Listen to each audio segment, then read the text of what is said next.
முதல் முறையாவா?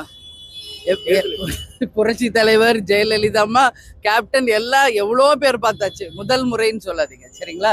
அதனால அவரை பத்தின கேள்வி அவர்கிட்டையும் அவங்க கட்சிக்காரங்க கிட்ட கேட்கணும். எங்க கிட்ட வந்து எங்க கட்சியை பத்தி எங்க கூட்டணியை பத்தி கேளுங்க, நான் பதில் சொல்றேன்.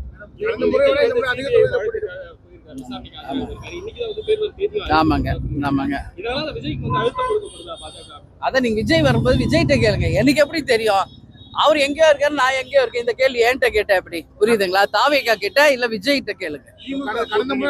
தேமுதிக வந்ததால விடுதலை சிறுத்தைகள் கம்யூனிஸ்ட் கட்சிகள்லாம் கொஞ்சம் பாதிப்பு ஏற்பட்டிருக்காங்க, தொகுதி அளவுல பாதிப்பு ஏற்பட்டிருக்காங்க. அது நீங்க எப்படி யார் சொல்றாங்க? அது வந்து கூடுதல் தொகுதி இதெல்லாம் வந்து ஏசி எங்களுக்காக பதில் சொல்ல முடியாது. நான் அப்படியெல்லாம் யாருமே அப்படி கிடையாது. இந்த கூட்டணி பலமான ஒரு கூட்டணியா இருக்கு. இஃப்தார் நோன்பு விருதுல கூட்டணி கட்சியை சேர்ந்து எல்லாரும் வந்து பங்கேற்றாங்க. எல்லாரும் சந்தோஷமா இருக்காங்க. அப்படியெல்லாம் ஒன்றும் கிடையாது. இன்னும் ஓரிரு நாட்களில வந்து நிச்சயமாக யாருக்கு எவ்வளோ நம்பர் எந்த தொகுதி என்பது அறிவிக்கப்படும். அதற்கு பிறகு எங்கள் குழு சென்று வேட்பாளரையும் வெகு விரைவில் அறிவிக்கும். நிச்சயமாக எப்பயுமே தேமுதிக தனிச்சு போட்டிட்டு இருக்கோம். ஒவ்வொரு தேர்தலிலும் இதுவரைக்கும் தமிழ்நாட்டில் நடந்த அத்தனை தேர்தல்களிலும் போட்டிட்டு இருக்கோம். உறுதியாக இந்த முறையும் இந்த தேர்தலையும் தேமுதிக சார்பாக போட்டிடுவோம். அதை இப்ப இல்ல, இன்னும் நம்பர் லாக் ஆகணுங்க ஃபர்ஸ்ட்.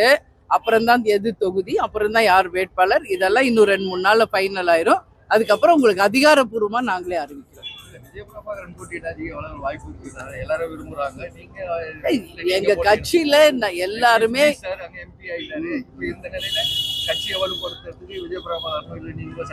இல்ல, எங்க நிர்வாகிகள் தொண்டர்கள் எல்லாருமே அதை விரும்புறாங்க. நான் போட்டியிடணும், விஜய் பிரபாகர் போட்டியிடணும், எல்லார் கருத்தும் அது இருக்குங்க. அதனால பொறுத்து இருங்க, பாருங்க எங்களுக்கு எத்தனை தொகுதி கிடைக்குது, எந்த தொகுதி கிடைக்குது, நம்பர் எவ்வளவு கிடைக்குது.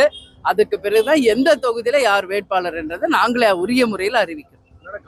அடிக்கடி விஜய் காஞ்சிபுரம் தொகுதியில் நிக்கிற மாதிரி யாருங்க? நான் வந்து இங்க இது வந்து கோயில் ஸ்தலம் தானே, எல்லா தெய்வங்களும் இருக்கின்ற ஒரு புனித தலம். அதனால நான் வந்து எப்பெல்லாம் நான் வந்து டைம் கிடைக்குதோ, எங்க மாவட்ட செயலாளர் இருக்காரு, எங்க நிர்வாகிகள் இருக்காங்க, எப்பெல்லாம் நான் வந்து இங்க கோயிலுக்கு வரணும்னு நினைக்கிறேன் கோயிலுக்கு வரேன். அதுக்காக இந்த தொகுதியில நிப்பானான்றதுக்கு இப்ப நான் பதில் சொல்ல முடியாது சரிங்களா? அப்படி கிடையாது. நான் இன்னைக்கு 100% நான் கோயிலுக்காக தான் வந்தேன்.